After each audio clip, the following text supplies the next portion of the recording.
Hello guys, कैसे हैं आप लोग? तो आज के सेशन में जो है हम लोग सेकंड शिफ्ट जो 18 जनवरी को पेपर हुआ है बिहार दरोगा का, उसके क्वेश्चंस को एक बार क्विकली ओवरव्यू कर लेंगे। ठीक है, तो जी स्टार्ट सर। करते हैं। जी सर। ठीक है, तो पहला प्रश्न आप लोगों को स्क्रीन पे दिख रहा होगा। क्वेश्चन कह रहा है कि निम्नलिखित में से कौन नीति आयोग के गवर्निंग काउंसिल के सदस्य नहीं होते हैं? तो असल में क्या होता है कि राज्य के मुख्यमंत्री होते हैं, यूनियन टेरिटरीज के लेफ्टिनेंट गवर्नर होते हैं, और जो प्रधानमंत्री होते हैं ये सभी नीति आयोग के गवर्निंग काउंसिल में होते हैं। लेकिन राज्य के राज्यपाल नहीं होते। राज्यों की तरफ से मुख्यमंत्री होते हैं और यूनियन टेरिटरीज की तरफ से राज्यपाल होते हैं। तो इसका सही उत्तर जो है ऑप्शन ए हो जाएगा। अगला क्वेश्चन देखते हैं। कह रहा है सुमेलित कीजिए बिहार राज्य के संदर्भ में। तो इसमें जो है इसका मिलान करेंगे अगर हम लोग, तो इसमें पाते हैं कि सबसे पहले जो है इसमें कौन सा होगा, बताइए।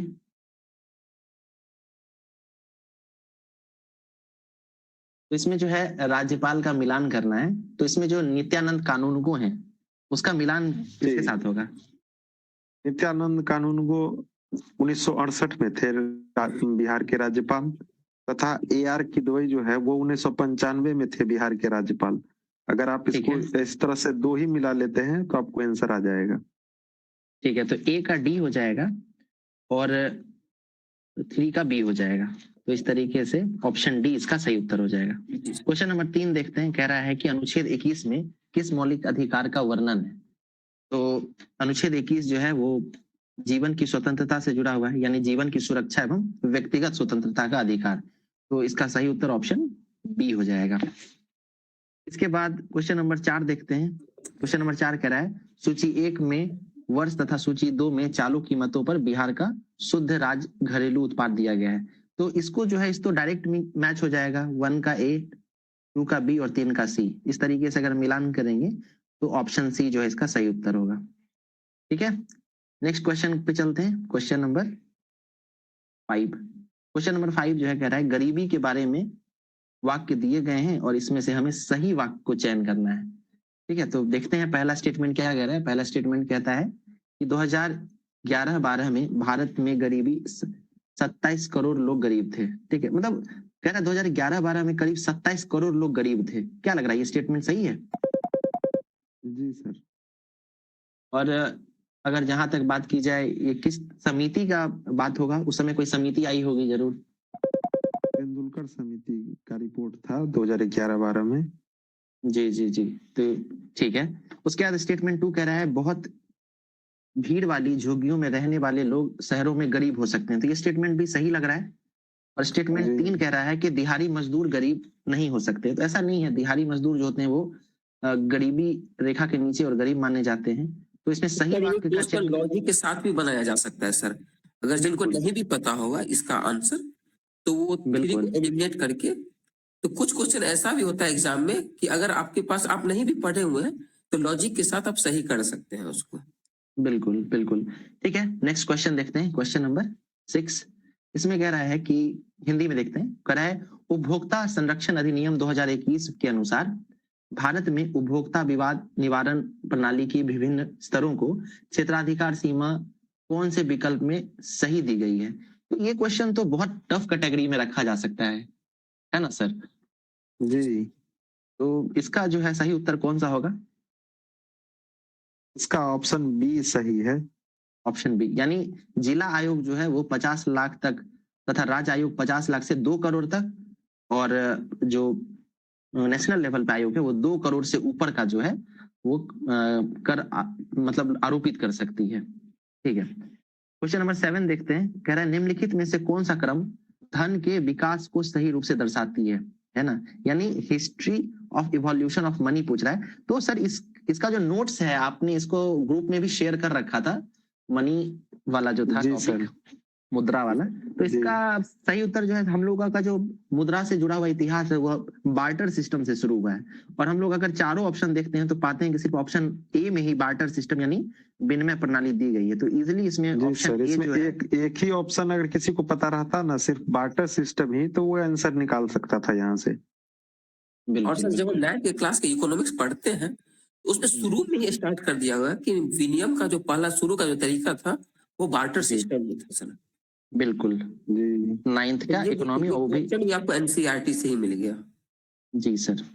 ओके, क्वेश्चन नंबर 8 देख लेते हैं। क्वेश्चन नंबर 8 कह रहा है कि बेस्ट, अच्छा हिंदी में देख लेते हैं। 2011-12 के तेंदुलकर समिति का, सर यहाँ पे देखिए आप गौर कर सकते हैं, 2 क्वेश्चन तेंदुलकर समिति से दे दिया है ना। और जी पहले सर। जो दरोगा का जो क्वेश्चन रहता था उसमें सिंपल पूछता था कि समिति का ईयर पूछ लेता था, मिलान करने देता था, लेकिन इस बार जो ये है पूछ लेता था कि तेंदुलकर समिति क्या चीज से रिलेटेड है, बिल्कुल बिल्कुल बेरोजगारी, गरीबी, ऐसे करके। तो इजिली कहा जा सकता है कि इस बार क्वेश्चन का स्तर जो है थोड़ा अच्छा रखा गया है। ठीक है, क्वेश्चन देखते हैं। तो तेंदुलकर समिति के अनुमान के अनुसार बिहार और भारत में गरीबी स्तर की तुलना में निम्न में से कौन सा कथन सबसे अधिक सटीक है। एक बार कथन देख लेते हैं। पहला कथन कह रहा है बिहार की ग्रामीण गरीबी दर राष्ट्रीय औसत से कम थी, लेकिन शहरी गरीबी दर अधिक थी। क्या लगता है सर, ये स्टेटमेंट सही है गलत है? नहीं सर, गलत है। बिल्कुल है, ये स्टेटमेंट तो गलत है। ऑप्शन बी कह रहा है बिहार का ग्रामीण और शहरी दोनों गरीबी दरें राष्ट्रीय औसत से अधिक थी। ये स्टेटमेंट जो है क्या लग रहा है, ये सही लग रहा है? जी ओके, ऑप्शन उसके बाद तो हमें जो है सत्य कथन ही ढूंढना था, तो ऑप्शन बी निकल के आ गया है, तो इसको छोड़ देते हैं, आगे चलते हैं। अच्छा, ये क्वेश्चन भी सर एनसीईआरटी अगर देखा जाए तो उससे इजीली सॉल्व हो सकता है ना, 9th का एनसीईआरटी। ओके, चलते हैं आगे। क्वेश्चन नंबर 9 कह रहा है निम्नलिखित में से कौन से कथन भारत के खाद्य असुरक्षा का सामना करने वाले लोगों की श्रेणियों का सही पहचान करता है। यानी सिंपल अगर इसका मतलब निकालें तो कह रहा है कि इन श्रेणियों में से वैसे कौन से लोग होंगे जो खाद्य असुरक्षा का सामना कर रहे हैं। तो पहला ऑप्शन है ग्रामीण क्षेत्र के भूमिहीन कृषक मजदूर। तो ग्रामीण क्षेत्र के जो भूमिहीन कृषक मजदूर होते हैं वो खाद्य असुरक्षा का सामना करते हैं, यानी ऑप्शन ए तो होना ही चाहिए। फिर कह रहा है शहरी अनौपचारिक क्षेत्र के कार्यरत अस्थायी मजदूर। तो सर ये जो अस्थायी मजदूर होता है वो भी कहीं ना कहीं खाद्य असुरक्षा का सामना करता है शहरों में, तो ऑप्शन 2 को भी इसमें सही मानना चाहिए। फिर ऑप्शन 3 देखते हैं वेतन भोगी कर्मचारी और बड़े किसान। तो ये बड़े किसान नहीं आएंगे सर, है ना। बड़े किसान जो है उनको खाद्य सुरक्षा का सामना नहीं करना पड़ता है। फिर ऑप्शन 4 जो है अनुसूचित जाति जनजाति के परिवार और प्राकृतिक आपदाओं से प्रभावित लोग, तो इन लोगों को भी खाद्य सुरक्षा का सामना करना पड़ता है। ठीक है, तो इस तरह के से अगर सामना देखा जाए तो ऑप्शन बी जो है जिसमें 1, 2 और 4 दिया गया है वो इसका सही उत्तर होगा। इस तरह हमें लगता है ये क्वेश्चन में लॉजिक से सही किया जा सकता था सर। बिल्कुल बिल्कुल ठीक है। और एक चीज और देखने वाली बात है कि यहाँ देखिए कहीं कंफ्यूजन हो सकता है कि अनुसूचित और जनजाति के जो परिवार हैं वो खाद्य सुरक्षा का सामना कैसे करेंगे, लेकिन वहीं पे देखिए प्राकृतिक आपदा जोड़ दिया गया। तो जैसे ही प्राकृतिक आपदा वाला स्थिति होगा वैसे जैसे बाढ़ का ही समय होता है तो वहां कहीं ना कहीं खाद्य सुरक्षा की स्थिति होती है कि नहीं। तो इस तरीके से इसको एलिमिनेट किया जा सकता है। नेक्स्ट क्वेश्चन देखते हैं। इससे एक चीज ये भी बनती है कि आप सब कुछ पढ़ के नहीं जा सकते हैं। आप जब एग्जाम हॉल में बैठे होइएगा उस समय भी आपका दिमाग कैसे काम कर रहा है, इंस्टेंट आप क्या सोच पा रहे हैं, ये भी आपके रिजल्ट को बहुत फैक्टर करता है। तो सिर्फ पढ़ाई फैक्टर नहीं करता है सर। सही बात है। ठीक है, नेक्स्ट क्वेश्चन देखते हैं हम लोग। अगला कह रहा है कि कथनों का अध्ययन कीजिए। तो पहला कथन क्या है? पहला कथन है 1971 से 1771 से 1784 तक तिलका मांझी ब्रिटिश के आगे कभी नहीं झुके। फिर है बिरसा मुंडा ने संथाल हुल की शुरुआत की। तो देखिए ये बिरसा मुंडा जो है वो संथाल हुल से नहीं जुड़े हुए हैं, है ना, वो उलगुलान से जुड़े हुए थे, है कि नहीं। जो मुंडा विद्रोह है उसको तो उलगुलान के नाम से जानते हैं और संथाल जो है वो हुल के नाम से प्रसिद्ध है। संथाल के जो कह सकते हैं कि एक प्रकार से नेता वो सिद्धू कानू चांद भैरव थे। तो स्टेटमेंट 2 जो है सर वो इजीली यहाँ से एलिमिनेट करके गलत निकाला जा सकता है।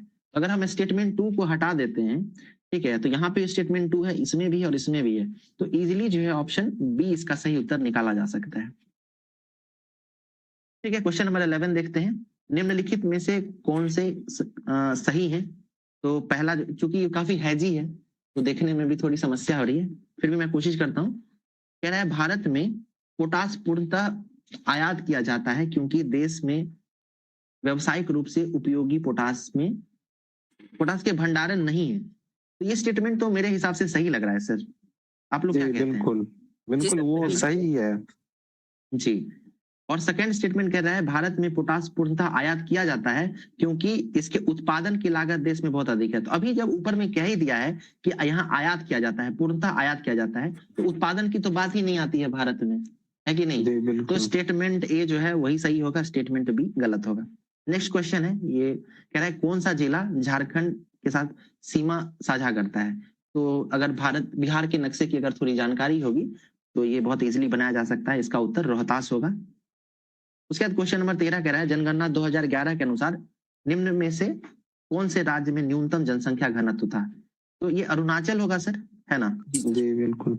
और एक चीज गौर कर सकते हैं कि चाहे वो फर्स्ट शिफ्ट की बात हो या सेकेंड शिफ्ट की, दोनों में जनगणना से क्वेश्चन पूछा है। और अमर सर जो है जनगणना को डिटेल में एक सेपरेट 10 मिनट वाला जो सीरीज है उसमें एक्सप्लेन कर चुके हैं, है ना। तो अगर इजिली किसी को क्विकली रिवाइज करना हो तो उसको देख सकते हैं। क्वेश्चन नंबर 14 देख लेते हैं। क्वेश्चन नंबर 14 कह रहा है कि बिहार की जनगणना 2011 के निम्नलिखित आंकड़ों का मिलान कीजिए। एक बार देखते हैं। न्यूनतम जनसंख्या घनत्व, तो इसको सर कैमूर के साथ मिलान कर सकते हैं जी। उसके बाद उच्च साक्षरता दर जो है ये रोहतास के साथ मैच हो जाएगा। उच्च लिंगानुपात जो है ये गोपालगंज के साथ, और न्यूनतम लिंगानुपात जो है वो शेखपुरा के साथ। तो इस तरीके से अगर मिलान करेंगे तो 1 का सी आएगा जो 2 जगह है, फिर है 2 का ए, तो 2 का ए यहाँ पे है, इसलिए ऑप्शन ए जो है इसका सही उत्तर हो जाएगा। क्वेश्चन नंबर 15 देखते हैं। निम्नांकित में से कौन सी फसल बिहार में खरीफ तथा रबी दोनों में उगाई जाती है। तो सर देखिए यहाँ पे गेहूं जो है, गेहूं और चना जो है ये तो इजिली एलिमिनेट हो सकता है कि नहीं। और बाजरा और मक्का में लोग कंफ्यूज होंगे, लेकिन ये जो मक्का है ना उसको बिहार में दोनों सीजन में उगाया जाता है। ठीक है, क्वेश्चन नंबर 16 देखते हैं। 2011 की जनगणना के अनुसार बिहार की जनसंख्या, ग्रामीण जनसंख्या कितनी है ऐसा पूछ रहा है, या कितनी जनसंख्या ग्रामीण क्षेत्र में निवास करती है। इसका सही उत्तर हो जाएगा ऑप्शन बी 88 कुछ प्रतिशत जो है इतनी जनसंख्या ग्रामीण क्षेत्रों में निवास करती है। इसके अलावा जो हमारा समस्तीपुर जिला है वहां सबसे ज्यादा ग्रामीण जनसंख्या है प्रतिशत के हिसाब से। तो सर आपने देखा कि सेंसस कितना जरूरी है। बिल्कुल, 3 प्रश्न पूछे गए हैं जी। तो इसलिए अगर आप लोग एग्जाम देने जा रहे हैं कम से कम सेंसस को पढ़कर ही जाएं आप लोग। बिल्कुल, क्वेश्चन नंबर 17 देख लेते हैं। इसमें कह रहा है महान हिमालय में आधारित निम्न, अच्छा महान हिमालय की जो है ना निम्न श्रेणियों को, शिखरों को पूर्व से पश्चिम से पूर्व की तरफ समझना, ठीक है, यानी वेस्ट टू ईस्ट सजाना है सर। तो इसमें वेस्ट में सबसे पहले तो नंगा पर्वत हो जाएगा, ठीक है, जो 2 जगह दिया हुआ है। नंगा पर्वत के बाद नंदा देवी, फिर माउंट एवरेस्ट और कंचनजंगा। तो ऑप्शन सी जो है हम लोग जब एवरेस्ट पढ़ते भी है ना तो ऐसे पढ़ते ही हैं कि एवरेस्ट पर्वत नंगा पर्वत से लेके नामचा बड़वा तक है, तो शुरुआत ही नंगा पर्वत से होता है, और कंचनजंगा सबको पता है किसी की में है, तो ऐसे बना सकता है क्वेश्चन को। जी जी बिल्कुल। फिर क्वेश्चन नंबर 18 जो है उसमें कह रहा है निम्नलिखित में से कौन से क्षेत्र में मैंग्रोव वन का सर्वाधिक प्रतिशत पाया जाता है। तो इसका सही उत्तर ऑप्शन ए हो जाएगा, पश्चिम बंगाल। अच्छा, यहाँ पे सर एक चीज देखने की है कि यहाँ पे कुछ वीडियोस में लोग बता रहे हैं कि यहाँ पश्चिम बंगाल और अंडमान निकोबार, इसमें कंफ्यूजन बता रहे हैं, इसको थोड़ा एक्सप्लेन कर देते। नहीं सर, जो नया वाला रिपोर्ट आया है 2023 में जी, उसमें तो साफ लिखा हुआ है पश्चिम बंगाल में 42%। 42%, बहुत बढ़िया जी, ठीक है। क्वेश्चन नंबर 19 देखते हैं। कह रहा है कि which one of the following pair does not match correctly, मतलब कौन सा गलत सुमेलित है उसको निकालना है यहाँ से। तो एक बार देख लेते हैं। पहला है कुदेरमुख, तो सर कुदेरमुख तो कर्नाटक में ही है। इसके अलावा कटनी की बात करेंगे तो ये मध्य प्रदेश में, सिंहभूम झारखंड में है। कोरापुट जो है सर ये उड़ीसा में है ना, और यहाँ पे छत्तीसगढ़ दिया गया है, तो मेरे हिसाब से यही गलत होगा। यही गलत है बिल्कुल। क्वेश्चन नंबर 20 देखते हैं। इसमें जो है अनुच्छेद का मिलान करना है। अच्छा, 19 आर्टिकल का क्लाउज 1 का ए जो है सर ये वाक्य एवं अभिव्यक्ति से जुड़ा हुआ है कि नहीं। उसके बाद जी सर बी छोड़ के सी डाला गया है सीधे। बिल्कुल बिल्कुल, तो ये तो आसान किस्म का क्वेश्चन कहा जा सकता है सर। जी सर, अभी हम लोग पढ़ते हैं फंडामेंटल राइट, तो आर्टिकल 19 को तो डिटेल में पढ़ते ही है सर। बिल्कुल, तो इसका ऑप्शन जो है ना ऑप्शन बी आसानी से निकाल के मतलब बनाया जा सकता है। और आर्टिकल 19 जो है सर वो स्वतंत्रता के अधिकार से जुड़ा हुआ है। तो फंडामेंटल राइट्स जो टॉपिक है वो आने वाले जो शिफ्ट्स हैं उसके लिए काफी इंपॉर्टेंट हो जाता है। और वैसे भी दरोगा के एग्जाम में देखा गया है कि पिछला ट्रेंड भी देखें तो उसमें फंडामेंटल राइट्स और डीपीएसपी वगैरह जो है उससे प्रश्न बहुत सारे रहते हैं। और आपने तो सर इसका एक क्विक रिवीजन वीडियो भी बना रखा है। सर मैंने बना दिया है। बिल्कुल, ठीक है। नेक्स्ट क्वेश्चन देखते हैं, कह रहा है, हिंदी में देखते हैं सर, निम्न में से कौन सी भाषाएं मूलतः भारतीय संविधान की 8वीं अनुसूची में थी?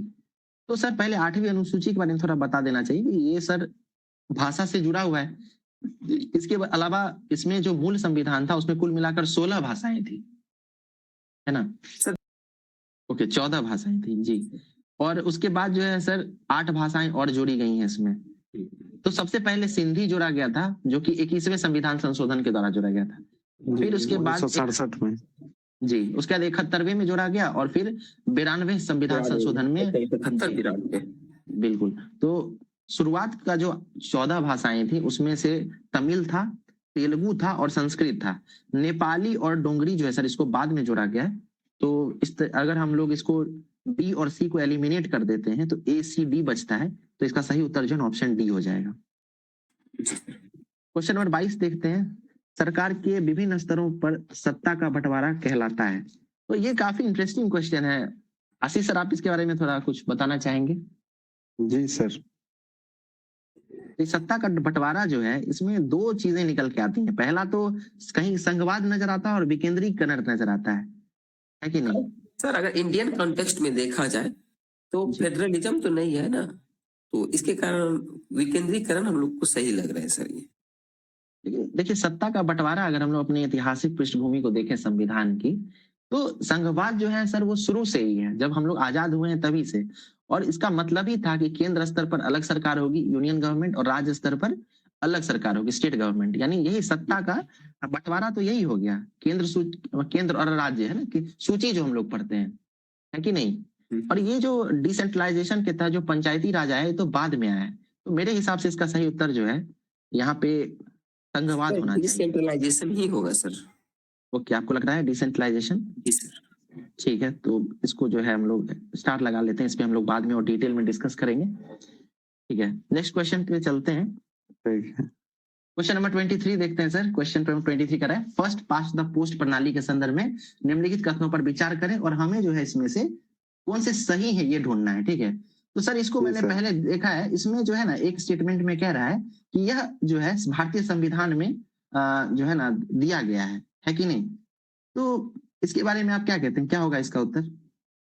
ये ऑप्शन नंबर जो 4 है उसमें लिखा हुआ है, चुनाव की यह पद्धति भारतीय संविधान में निर्धारित नहीं है। बिल्कुल, ये करेक्ट है।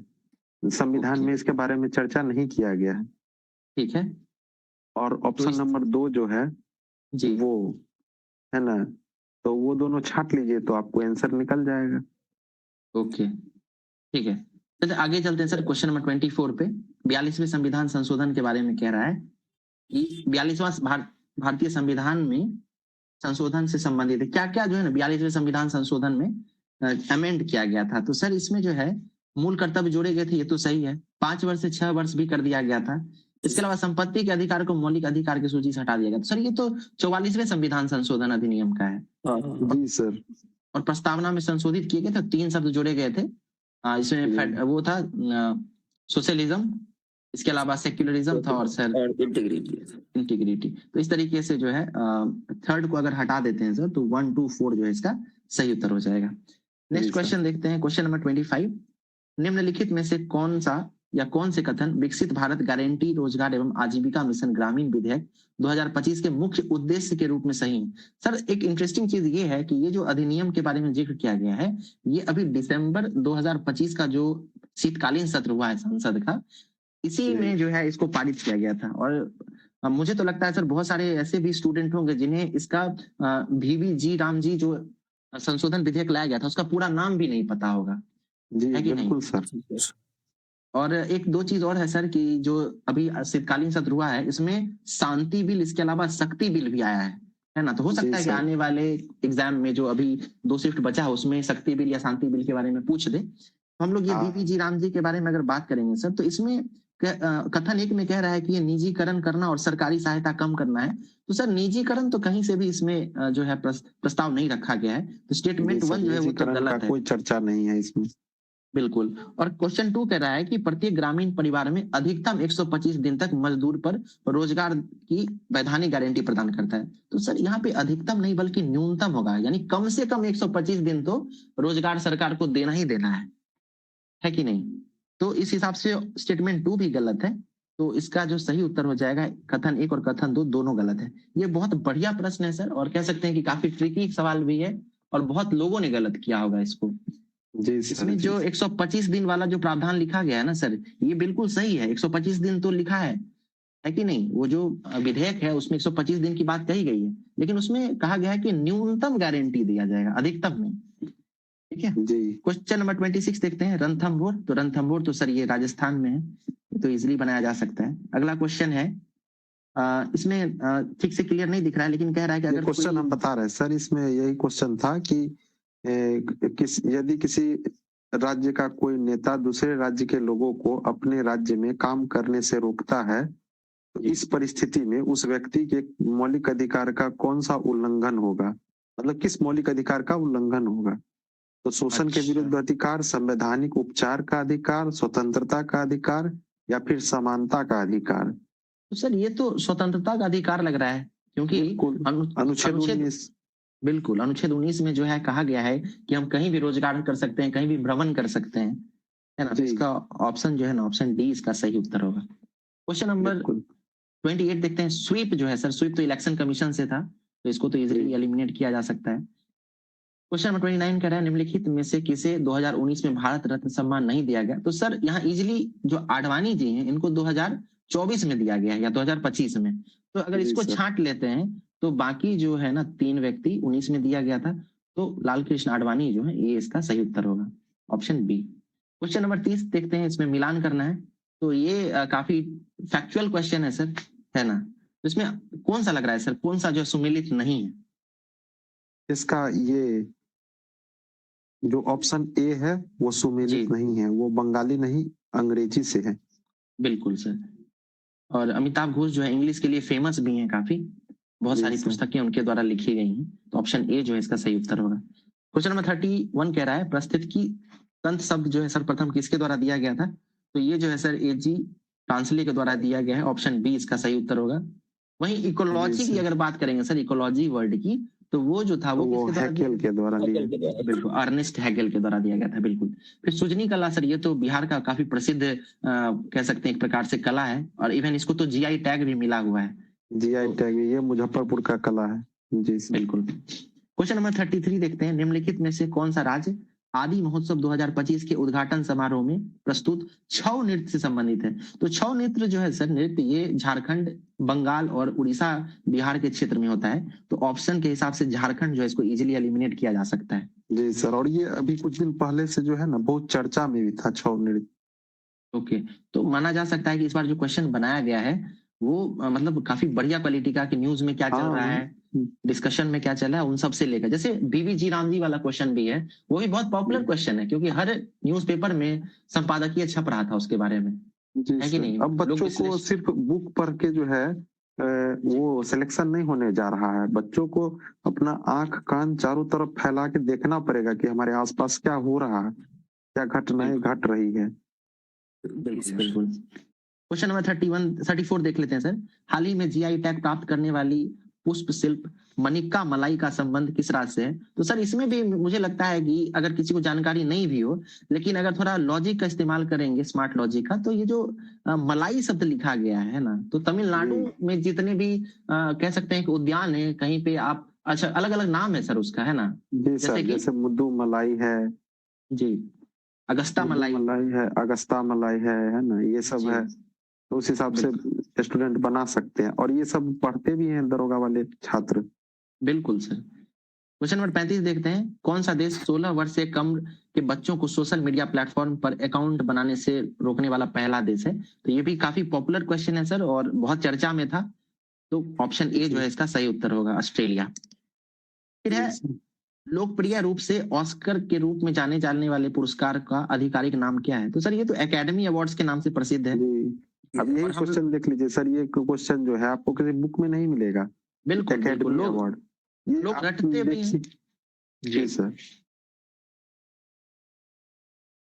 लोग जब रटते भी हैं इसको तो उसमें जो कौन सी पॉपुलर मूवी है, बेस्ट डायरेक्टर कौन है ना, लोग एनोरा, शॉन बेकर ये सब याद करके गए थे, लेकिन क्वेश्चन जो है थोड़ा दूसरे किस्म का और अच्छे प्रकार का पूछा है। क्वेश्चन नंबर 37 क्या है कि आर्य समाज की स्थापना किसके द्वारा और कब की गई थी? तो ये स्वामी दयानंद सरस्वती के द्वारा 1875 में की गई थी और शुरू में इन्होंने इसका हेडक्वार्टर जो है वो मुंबई में रखा था, लेकिन बाद में इसको ट्रांसफर करके ये लाहौर लेके चले गए थे। और डीएवी पब्लिक स्कूल जो है वो इनके ही थॉट से रेजुलेट करते हुए बनाया गया है। अगला है सर, तालाब की मछलियां पुस्तक के लेखक कौन है? तो ये भी काफी बढ़िया क्वेश्चन है। और अगर हम लोग पहले शिफ्ट की बात करेंगे तो उसमें भी पुस्तक से 2 प्रश्न था। एक तो रामधारी सिंह दिनकर को साहित्य अकादमी पुरस्कार कब मिला ये पूछा था, और दूसरा था कि राष्ट्रकवि के नाम से कौन जाने जाते हैं। तो शिफ्ट 2 में भी पूछा है, तो आने वाले एग्जाम में भी पूछने की संभावना है। जहां तक ये तालाब की मछली का सवाल है सर, तो इसका सही उत्तर जो है वो श्री नागार्जुन होगा जी, ऑप्शन डी। ठीक है, क्वेश्चन नंबर 39 देखते हैं। कह रहा है अंतरराष्ट्रीय शांति दिवस, तो ये तो 21 सितंबर को मनाया जाता है। फिर है पहला व्यक्ति जो अंतरिक्ष में गए थे, तो इसका उत्तर भी यूरी गागरिन होगा। वहीं नील आर्मस्ट्रांग की बात करें तो ये चांद पर जाने वाले पहले व्यक्ति हैं।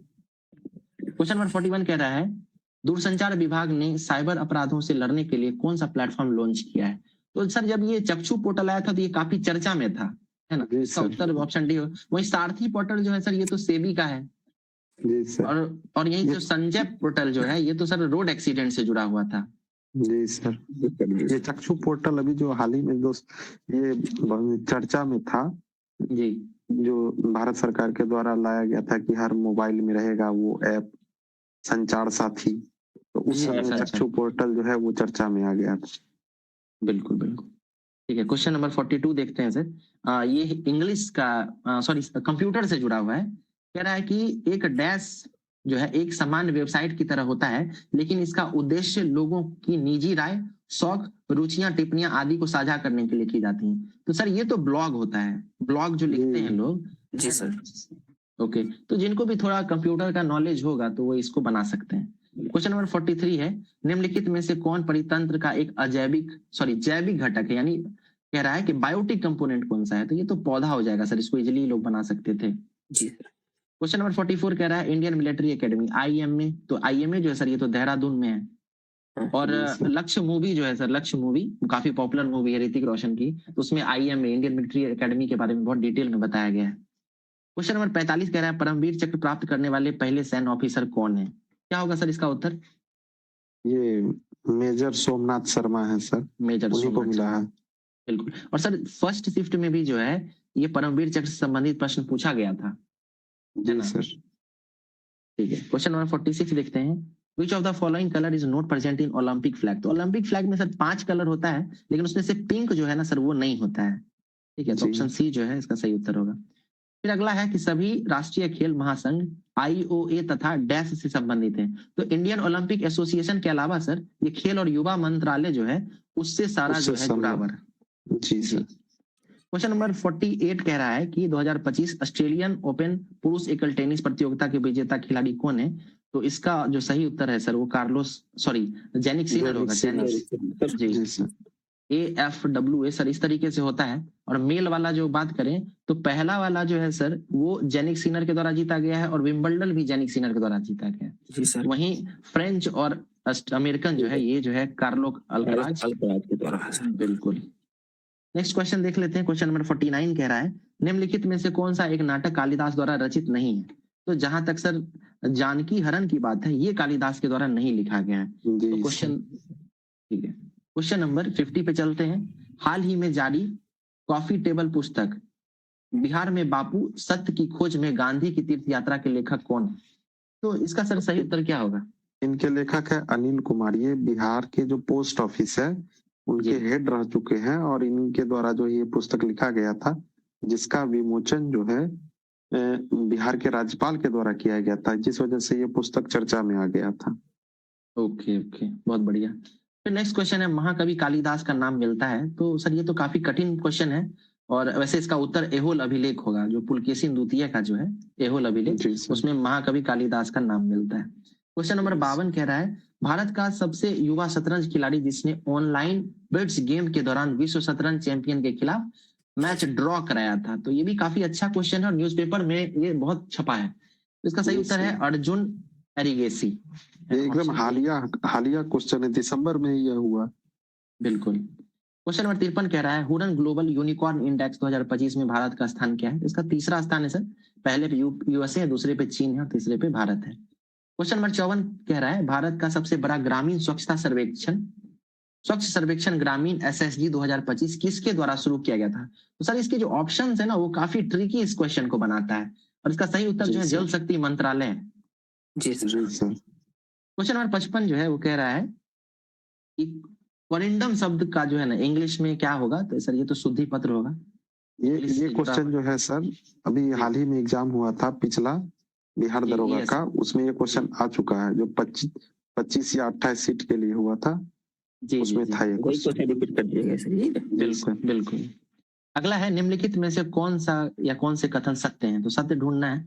पहला, अच्छा यहाँ से सर मैथ का क्वेश्चन है तो मेरे हिसाब से सर मैथ को यहाँ पे रहने देते हैं क्योंकि जल्दी से एक्सप्लेन करना जो है काफी कठिन होगा। बस ये बता देना चाहिए कि क्योंकि ये क्वेश्चंस जो है लगभग 10 के आसपास हैं और काफी आप देख सकते हैं कि स्टेटमेंट बेस्ड क्वेश्चन है, इजिली इसको सॉल्व नहीं किया जा सकता है। ठीक है, तो अगर आपको फॉर्मूला सिर्फ पता है तब तो नहीं बनेगा, लेकिन हाँ उसका अगर कॉन्सेप्ट पता है तो आप बना सकते हैं, है कि नहीं? सर आगे चलते हैं साइंस के क्वेश्चंस की तरफ। क्वेश्चन नंबर 61 देखते हैं सर। 62 से सर शुरू हो रहा है। 62 में साइंस का क्वेश्चन है, असर्शन रीजन वाला है।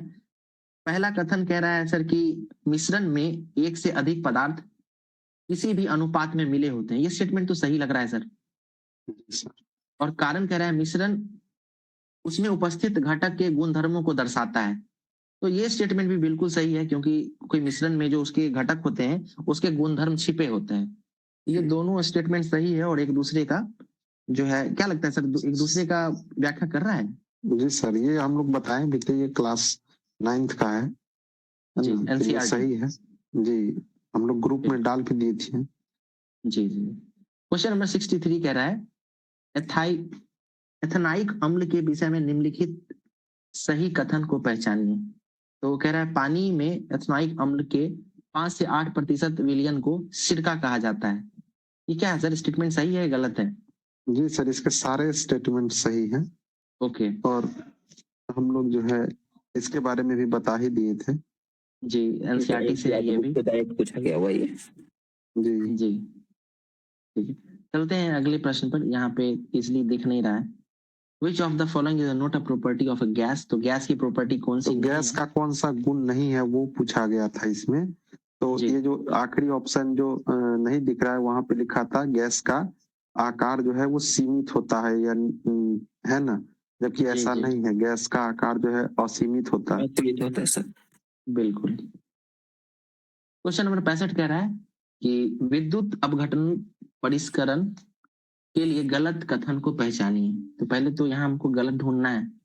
तो शुद्ध धातु, अच्छा सर इसका उत्तर ही बता देना चाहिए। इसका उत्तर सी है ना? सी है। धारा प्रवाहित करने पर शुद्ध धातु एनोड पर जमा हो जाती है। ये गलत है, एनोड पे नहीं कैथोड पे जमा होती है। ओके बिल्कुल, और इसको भी हम लोगों ने डिस्कस कर रखा है सर। जी सर।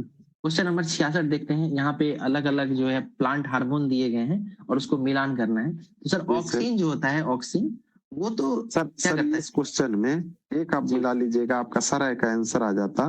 डी जो है एथिलीन है ना, ये फलों को पकाने में मदद करता है। जी सर। तो डी का अगर 1 ढूंढेंगे सर तो एक ही ऑप्शन में है, बस एक ही ऑप्शन है, आपका आंसर आ जाएगा यहाँ से। बिल्कुल। तो अगर सर आगे अगर मिलाएंगे तो ए का तो 4 हो जाएगा, है ना, जड़ निर्माण को प्रेरित करता है। उसके बाद सर बी का 3 है, जेब्रेलिन जो है ये पौधे में जो है, मतलब ऐसे तो जेब्रेलिन जर्मिनेशन में मदद करता है और साइटोकाइनिन जी वृद्धि को दबाता है। ओके, आगे चलते हैं सर। कह रहा है फंजाई किंगडम के सदस्य हैं। तो इसमें क्या हो जाएगा सर? इसमें हो जाएगा विषमपोषी और यूकैरियोटिक। ओके, विषम ऑप्शन ए विषमपोषी और यूकैरियोटिक। ठीक है। क्वेश्चन नंबर 68 है निम्नलिखित में से किस प्रक्रिया के लिए ऑक्सीजन की जरूरत होती है? ऑक्सीजन की जरूरत होती है जी। तो ये तो वायवीय श्वसन के लिए होता है सर। बिल्कुल, ऑप्शन डी इसका सही उत्तर होगा। क्वेश्चन नंबर 69 देखते हैं। कह रहा है कि ये निम्नलिखित मैथ है सर। कथनों पर मैथ है। ओके, तो इसको सर स्किप कर देते हैं हम लोग, आगे चलते हैं। आगे वाला भी सर मैथ ही लग रहा है, ये भी प्रॉफिट math एंड ही है। लॉस। जी, इधर भी सर मैथ लग रहा है, ये शंकु कोण वगैरह दिख रहा है। फिर यहाँ एवरेज वाला क्वेश्चन दिख रहा है सर। फिर अगला है 73, कह रहा है कि बंदूक से गोली दागने पर गोली आगे की ओर जबकि बंदूक पीछे की ओर प्रक्षेपित होती है, क्यों? तो ये तो सर थर्ड जो मोशन का लॉ है ना, उसके बारे में कह रहा है। तो क्रिया प्रतिक्रिया वाला है क्या सर इसका उत्तर? जी सर। Okay, option D. अगला है 74, धारावाही, इसमें दिख नहीं पा रहा है सर अच्छे से। धारावाही मैग्नेट, परिनालिका के भीतर चुंबकीय बल रेखाएं डॉट डॉट होती हैं। अच्छा, ये तो सोलेनॉइड के मैग्नेटिक सोलेनॉइड, करंट। जी सर। तो इसका जो आंसर होगा वो हो जाएगा ऑप्शन डी, समानांतर और सीधी। ओके, जी ऑप्शन डी। जी। ठीक है, क्वेश्चन नंबर 75 पे चलते हैं। अच्छा सर, इसको भी हम लोगों ने वो एनसीईआरटी वाला जो सोर्स कोडिंग जो दिया है हम लोगों ने वीडियो, उसमें भी डिस्कस कर रखे हैं हम लोग। क्वेश्चन नंबर 75 जो है कह रहा है, ये तो क्लियरली विजिबल नहीं है बट थोड़ा पढ़ने की कोशिश करते हैं। जी सर, कह ये रहा है फिजिक्स कि का क्वेश्चन है। अमर जी। सर बढ़िया बता पाएंगे, दीजिए अमर सर को। जी, कह रहा है यदि कोई चालक ओम के नियम का पालन करता है तो चालक का प्रतिरोध स्थिर रहता है चाहे वोल्टेज का मान कुछ भी हो। तो सर ये तो मुझको लगता है सर हिंदी में इंग्लिश में रहता तो अमर सर ज्यादा हेल्प कर पाते। जी सर, हिंदी जी सर। में तो थोड़ा कंफ्यूजन हो रहा है इसको लेकर। इसका सर उत्तर बता देते हैं। तो सर इसका तो है ना, हाँ, जो रीजन है सर वो तो सही है, लेकिन अभी कथन असर्शन गलत है। सर मैं कारण बता दे रहा हूँ, क्योंकि जी। फॉर्मूला जो होती है V equal to I R होती है, और V जी। जो होती है डायरेक्टली प्रोपोर्शनल टू क्या होती है? नहीं, V equal to I R sir, I into R. Okay, I into R. जी जी सर, इसका मतलब ये हो गया कि V डायरेक्टली प्रोपोर्शनल हो जाता है सर I का, जी, R का सर। तो अगर V बिल्कुल। चेंज होगी तो R भी चेंज होगी, और R चेंज होगी तो V भी चेंज होगी। भी लेकिन वहां पे क्या लिखा होगा कि स्थिर है और एक चेंज हो रहा है, इसके कारण वो गलत हो जा रही है। गलत है। जी तो सर अगर पहला गलत है तो सिंपल ऑप्शन सी इसका सही उत्तर हो जाएगा। जी सर। क्वेश्चन नंबर 76 कह रहा है, यहाँ दो कथन दिए गए हैं जिन्हें क्रमशः अभिकथन और कारण के रूप में चिन्हित किया गया है। नीचे दिए गए कोड के अनुसार उत्तर देना है। पहला कह रहा है रात में तारे टिमटिमाते हुए दिखाई देते हैं, ये तो बिल्कुल सही है। और दूसरा है वायुमंडलीय अपवर्तन तारों की स्पष्ट स्थिति और चमक में बदलाव का कारण बनता है। तो ये तो सर रिफ्रैक्शन तो कारण बनता ही है, तो दोनों ही सही लग रहा है सर। जी तो सर। ऑप्शन डी सही होगा इसका। ए और आर दोनों सही है और आर ए का सही स्पष्टीकरण दे रहा है। और सर एक चीज गौर करने वाली है कि इस बार असर्शन रीजन वाला जो क्वेश्चन है बहुत सारा है। इसके अलावा अब यहाँ बहुत। कंक्लूजन वाला भी आ गया है। जी सर, अगर Question आपका level- concept क्लियर नहीं है तो आप जी। नहीं निकाल पाइएगा सर, आपका एग्जाम बहुत क्वेश्चन गलत हो जाएगा फिर। बिल्कुल बिल्कुल। जी sir. Higher frequency should, Hindi में पढ़ता हूँ सर इसको, ध्वनि की, ध्वनि यहाँ पे विजिबल नहीं है, कुछ ध्वनि पढ़ तरंग की देते हैं, सर। आवृत्ति। जी, ध्वनि की पिच ध्वनि तरंग की Pitch। आवृत्ति पर निर्भर करती है, ये है। कथन है। निष्कर्ष प्रथम है कि उच्च आवृत्ति वाली ध्वनि तरंग निम्न पिच वाली ध्वनि उत्पन्न करती है, और निष्कर्ष है कि समान आयाम लेकिन विभिन्न आवृत्तियों वाली दो ध्वनियों के बीच अलग अलग होती है। ठीक है, इसका आंसर बताना है यहाँ पे। ओके। यानी कथन एक दिया है और उसका दो निष्कर्ष दिया है। अब जी, इसमें से तो जो उत्तर छांट। निष्कर्ष एक है ना वो गलत है। उच्च है। आवृत्ति वाली ध्वनि जो है उसका जी। पिच भी उच्च होता है, हाई होता है। ठीक है, यहाँ लेकिन निम्न दिया हुआ है तो ये तो गलत है।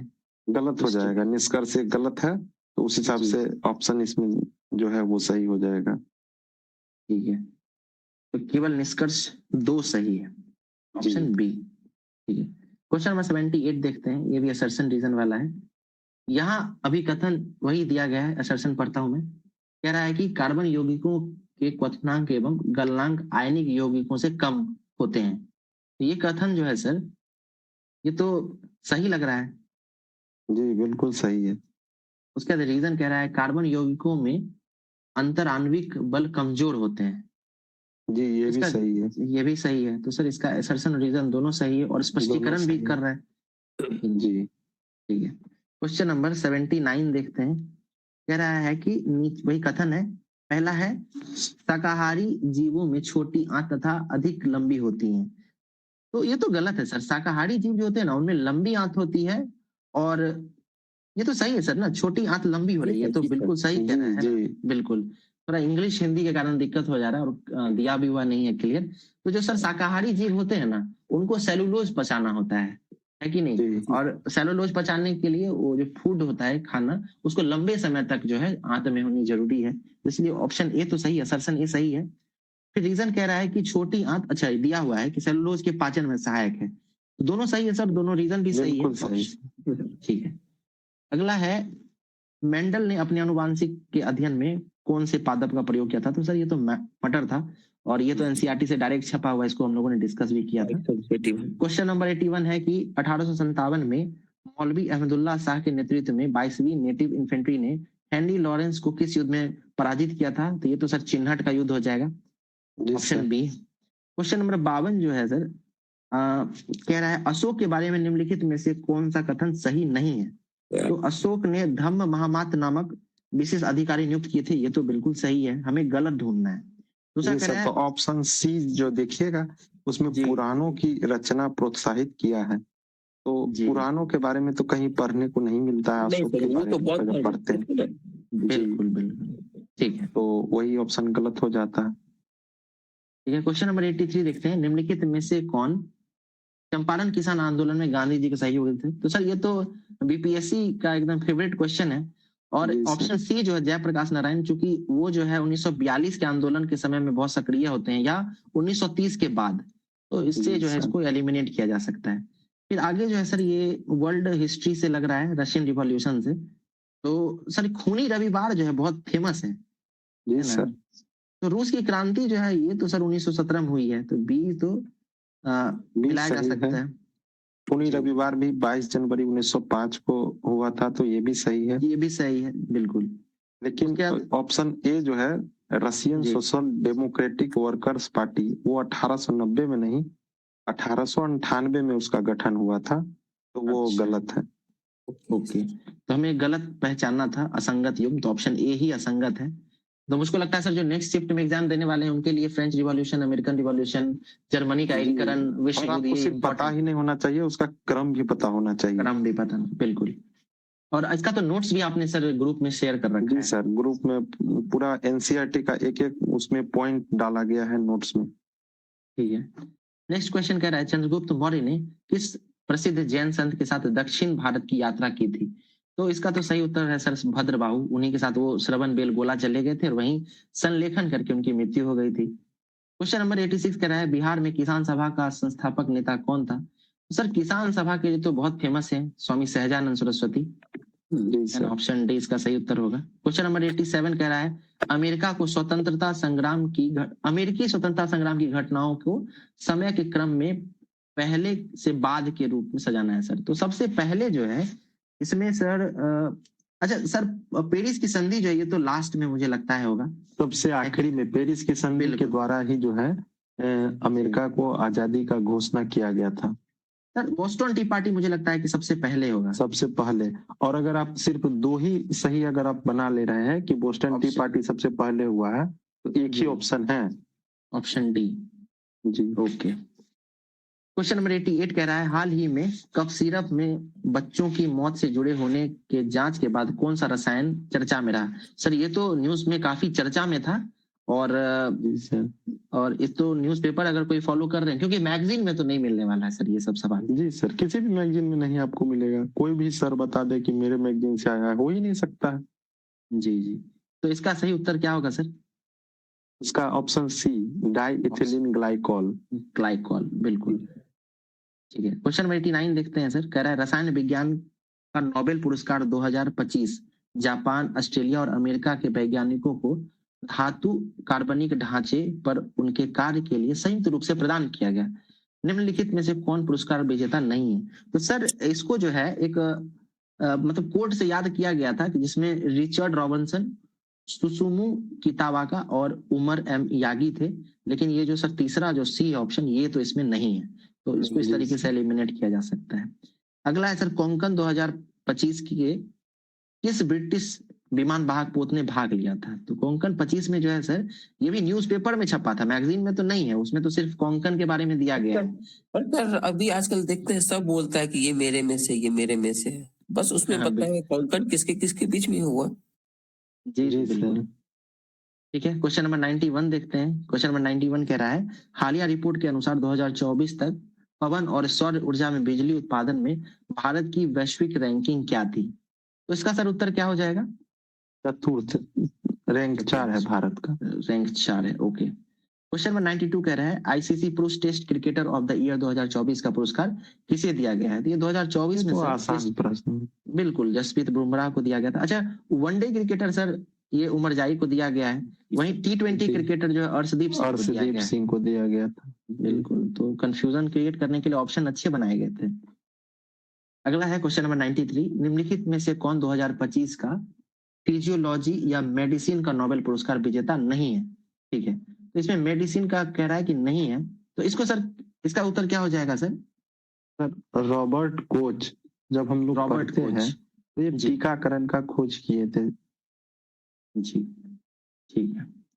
और इसको सर इस तरीके से याद भी किया जा सकता है, जैसे यहाँ पे मैरी दिया हुआ है, यहाँ पे फ्रेड दिया हुआ और यहाँ सिमोना दिया हुआ है या सिमोन, तो बहुत सारे लोग इसको मेरी फ्रेंड सिमोना करके याद करते हैं, है ना, जो कि मेडिसिन का नोबेल जीते हैं। ठीक, अगला है सर कि वर्तमान में कितने देश नेटो के सदस्य हैं? तो अभी वर्तमान में तो 32 देश हैं। और सर इसका हेडक्वार्टर सर बेल्जियम में है, आई थिंक, जी। ब्रुसेल्स में, और 32 देश हैं। और नवीनतम देश कौन सा है सर इसमें? स्वीडन। स्वीडन जो है नवीनतम, ये भी पीएससी में पूछा भी गया था पिछले साल। फिर अगला है सर, पोस्टपोन का हिंदी समानार्थ क्या है? पोस्टपोन मतलब क्या होता है सर? स्थगित करना। स्थगित कर देना। बिल्कुल, स्थगित करना। 96 कह रहा है, और इसमें ट्रांसलेशन है शायद, कि हम प्रातः काल भ्रमण करते हैं, तो इसका हो जाएगा sir, we go for walk in the morning. इसका क्या हो जाएगा sir? We walk in the morning sir. We walk we in the walk in the morning. Morning, okay, option B. Question number 97 कह रहा है कि वह हंसने लगा, तो इसका हो जाएगा sir, he laughed. he laughs, Yes. यही हो जाएगा। He started laughing. he started laughing, okay। नहीं। तो 97 जो है सर, उसका सही उत्तर हो जाएगा he started laughing। ठीक है, और he laughs जो है ना सर, इसका क्या होगा मतलब हिंदी में? वह हंसता है। वह हंसता है, बिल्कुल। तो इसमें जो है ऑप्शन सी हो जाएगा, he started laughing, यानी वह हंसने लगा। फिर तैगा न्यूक्लियर पावर प्लांट जो है सर, ये तो कर्नाटक में है, इसको तो लोग याद करते हैं।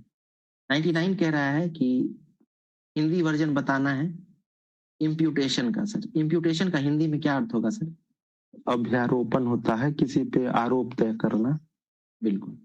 और क्वेश्चन नंबर 100 लास्ट क्वेश्चन है कि who is Bihar assembly speaker currently? तो वर्तमान में तो सर प्रेम कुमार है, 18वीं विधानसभा के। जी सर।